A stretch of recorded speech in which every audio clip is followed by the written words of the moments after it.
Abogado Consibida. Paunang salita.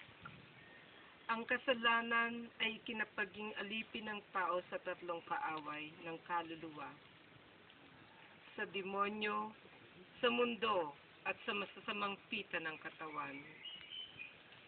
Sa panahon ng Kwaresma ay pinaaalala sa atin kung paano tayo iniligtas ni Jesus sa ganitong pagkaalipin. Ginawa niya tayong mga anak ng Diyos Ama sa pamamagitan ng kanyang pagpapakasakit at kamatayan sa ibabaw ng krus. Ang panahon ng Kwaresma ay panahon ng pagpipinitensya at pagpapakasakit sa ating sarili.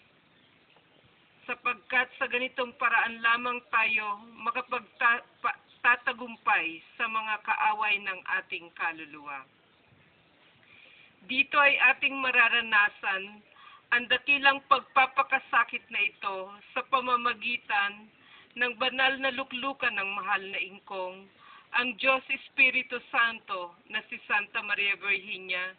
At ngayon, ako po, si Apo Catalina de Siena, pinili at siyang hinabilinan sa kasalukuyang panahon ang Diyos Espiritu Santo, ang siyang namamayagpag at gumaganap sa paglilingkod at pagtuturo sa mga tao tungo sa kaligtasan at kabanalan nito.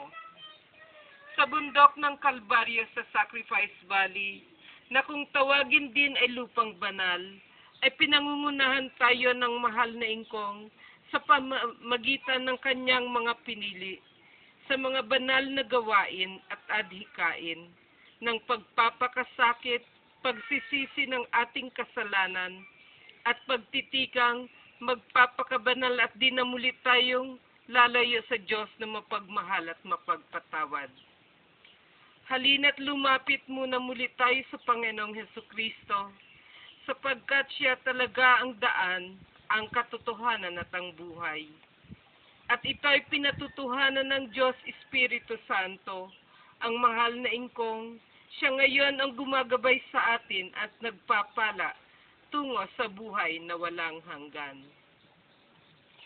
At para po sa inyong lahat, anuman po ang inyong isipin, bumabagabag sa inyong isipan at puso, at lahat ng inyong mga problema, higit po ang inyong mga pagkukulang at pagkakasala, ilagay niyo pong lahat dito sa krus, at bubuhatin ko po, at ialay po natin ito sa mahal na Ama.